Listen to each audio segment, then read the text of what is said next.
آیا هەرێما کوردستانê li ser hêla bomelerziye eger erê çi bihête kirin heta ku ziyanên wên canî û madî kêmtir bin? Ew avahiyên li herêma Kurdistanê dihêne drûstkirin û heta nûke hatîne drûstkirin. Aya dikarin heta çendê xwe li ber bomelerziye bigirin? Zêdetir lê ser vê pirsê radiwestim û dipirsim ji hêjayê Diktor Omer Qerenî, mamostayê zanîngehê mêvanê me li stûdyoyê. Diktor Omer, gelek bi xêr hatiye Kurdistan bîstûçar. Aya herêma Kurdistanê li ser hêla bomelerziye? هەرێمی کوردستان بەشێکی دەکەوتە ئەو زیانەی کە پێویستە ئامادەکاری لەبۆ بکرێت لە بۆ دیزاین لە بۆ بوومەلەرزە. بەشێکیان مامناوەندینە و بەشێکیان بەڵێ کاریگەری زۆرتری لەسەرە. کام ناوچە؟ هەیە ناوچە سنووریەکان لەگەڵ ئێران، ناوچە سنووریەکان لەگەڵ تورکیاوان زۆرتر وەگەوەی کە بینیمان پێش چەند ساڵ کە ڕوویدا لە کەرمانشان و دەربەندیخانە و ناوچانە زۆر کاریگەری هەبوو لەسەریان. بڕێژە چەندێ پێشبینی کردە هەتا چەندێ ئەگەر بوومەلەرزە چێبیتن لە وان ناوچەیەن هەنێ چێبیت؟ بە جێرەی توێژینەوەکان ڕێژەکان دەگۆڕێت. ئێستا ئاخر ستاندەراتی جیهانی باسیەوە دەکەن کە پەیوەستە بە زۆری خاک و خۆڵەکەی لە بۆیە لە کاتی دیزاینکردن پێویستە فەحسی خۆڵەکان بکرێت.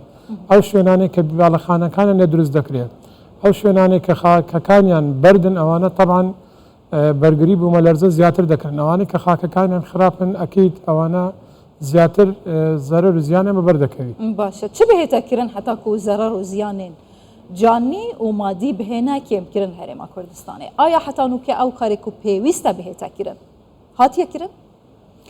بەخۆی هەتاوەکو بە شێوەیەکی گشتی باڵەخانەکان و هەم پرۆژەکان بەڕێک پێچی دەربچن دوو بەشمانەیە. بەشێکیان پێی دەڵێن دیزاین ئامادەکردنی نەخشەکانە بە پێی ستاندەراتی جیهانی و ڕەچاوکردنی کاریگەری بوومەلەرزە لەو شوێنانە و ئەو داتانێک کە لەو شوێنانە هەنە بەکاریان بینن.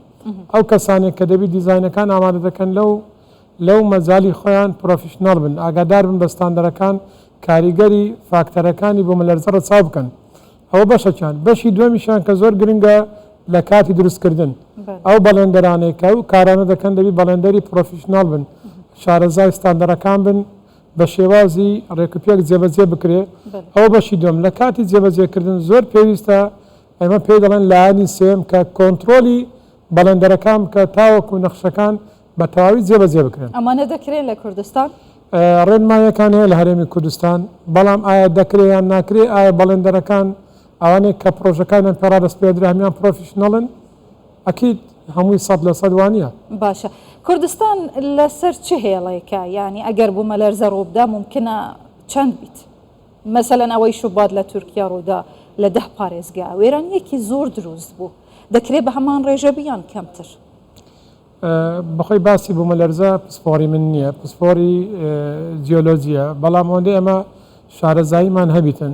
ئەوەی ئێستا باوە کە باز دەکرێت لە میدیاکان باسی ڕێختەر دەکرێت. بەخۆی لای ئەمە لەسەر ڕێختەر دیزاین ناکەین، لەسەر خاصیت و سیفەتی خۆڵەکانی ژێر باڵەخانەکان. بەڵام ئەگە بێن ڕەبتی کەینەوە لەگەڵ ڕێختەر هەتاوەکو 4 نێزیکەی 5 دەرەجە هیچ کێشەی نابی لەسەر باڵەخانەکان ئەوانەی کە دیزاینیان هەیە. بەڵام کە دەگاتە 6 پلە ئەوە تەبعاً کاریگەری دەبیتن، لە 6 هەتا 7 کاریگەری زۆرتر دەبیتن. باشە. ڕا و پێشنیارە هەوە چییە بۆ پاراستنا جانێ خەلکی و هەروەها کێمکردنا زیانên مادی دە ئەگەرێ دروست بوونە هەر بوومەلەرزە هەر هەژەکێدا لە کوردستانی؟ چەندین وەرکشۆپ و کۆنفرانس دەوبارەیە کرایە. هەمیان پێشنیارەکانیان ڕاستپاردەکانیان ئەوەیە کە دەکرێت یەکەم لە سندیکە ئەندازیارانی کوردستان کە ئێستا نزیکەی 300 نووسینگەی دیزاین ڕایشکاری زیاتریش هەیە، ئەوانە دەبێت پۆلێن بکرێن. هەمیان توانای ئەوان نییە لەوانەیە پرۆژە استراتیجیەکان پرۆژە گەورەکان جێبەجێ بکەن. ئەوە یەک. دووەم لایانی پەیوەنددار لە حکوومەت دیاریکردنی بەڵێندەری باش، ئەوەش دەبی پێدابچونەوە بکرێت بەو ڕێنمایانەی کە هەنا. زۆر جار لە وەزارەتی دارایی باسیەوە دەکرێت کە تەنها کەمترین نرخ، زۆر جار کەمترین نرخ دەبێتە هۆی کە کواڵەتی باش نەبی. لە بۆ ئەگە پێداچوونەوە لەو ڕێنمایانە بکرێت بەڵێندەری باش هەڵبژێردرێ لە پرۆژەکان، ئەندازیاری باش لێ بکرێتە بەڕێوەبەری پرۆژەکان. هەروەها بەشی کواڵەتی کۆنتترۆلیش زۆر احتیمامی پێ بدرێتن تاوەکو لە کاریگەر و لە ئەگەری بوومەلەرزە کەم بکرێتەوە. باشە گەلک بینا هەنە شکر هەتان و کە هیچ بوومە لەرزە نەبووە دەرزێت تێکەتی گەلکشوانە بکێری هەندێ ناهێن زڤستانێ باران تێتە خارێ برایاتە ئەگەر هاتوو بوومە لەرزە کوردستانی چێ بوو ئەگەرە کاریگەریên وێران کرد دێتە چاوەڕێکردن؟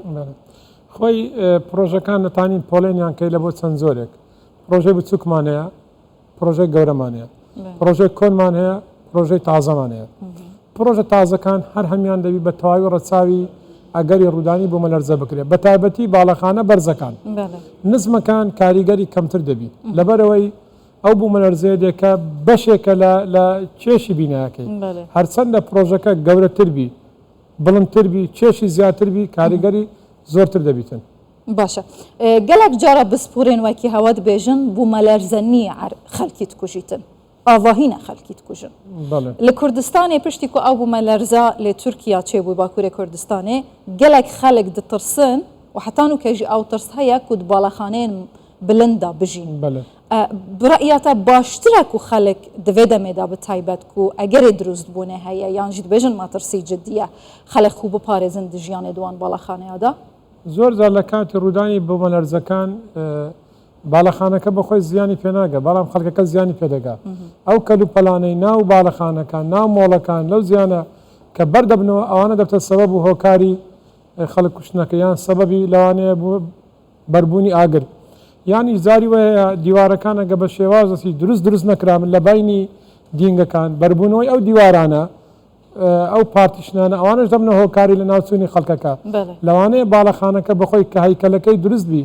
بەڵام پێکاتەکانی ناوی دروست نەبیتن نەخێرەگەر بە ستاندەرات و مواسفات جێ بکرێ هیچ جێگای مەترسی نییە. باشە چارەسەر و پێشنیارێن هەوە دەرهەقیڤان مەترسیên جددی کو تێنە بەحەزکردن چن لە کوردستان بەڵێ پێشتریش و ئێستا شەر پێشنیار دەکەین ئەوڕۆ پەنەڵەکەی ئەوڕۆژمان هەرباسیەوەمان دەکرد دەبێت ئەوانەیە کە دیزاینەکان دەکەن بە تەواوی پابند بن بە ڕێنمایی کە لە ستاندەرات هەیە و هەروەها پێشنیاریەوە دەکەین کە سنتەری ڕیکۆردی بوومە لەرزە لە کوردستان و لە عێراق زیاد بکرێت هەرچەندە داتا زۆرتر بیتن ئیشەکان با بڵێن دەقیقتر و باشتر دەبن لە هەمان کات کۆنتترۆل لە کاتی جێبەجێکردن زیاد بکرێتن ئەوانە دەبنە ئەگەری کەمکردنەوەی کاریگەری بوومە لەرزە.